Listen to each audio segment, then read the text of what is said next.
Eu entrei na Igreja Universal do Reino de Deus, desenganado pelos médicos, com a minha vida toda destruída.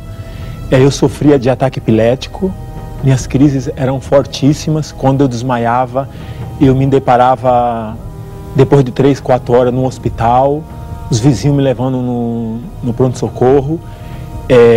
Eu tomava remédio 3 vezes ao dia.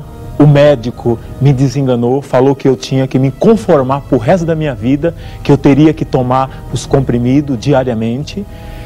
Minha vida financeira era um fracasso, ganhando R$120, com a vida toda destruída.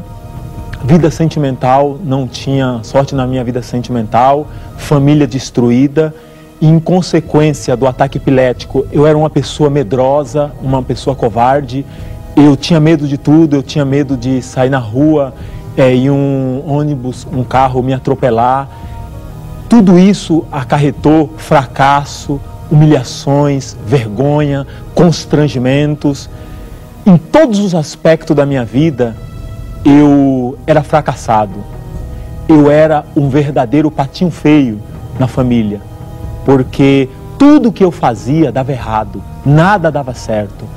A minha vida era totalmente destruída.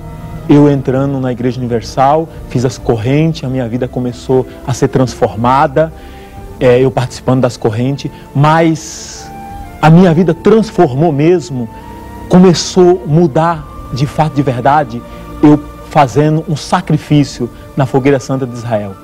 Eu lembro que a minha primeira empresa que eu conquistei, numa Fogueira Santa, eu vendi, joguei tudo em cima do altar, fui trabalhar de empregado. Dentro de 3 meses, eu conquistei uma nova empresa. E daí a minha vida começou a transformar. De uma pessoa que entrou desempregada, no fundo do poço, ganhando R$120 por mês. Hoje eu comprei um apartamento para minha mãe. Hoje eu moro em uma cobertura, tenho 2 carros, tenho 5 unidades odontológicas, tenho 41 dentistas que trabalham com a gente, contando com todos os funcionários e dentistas.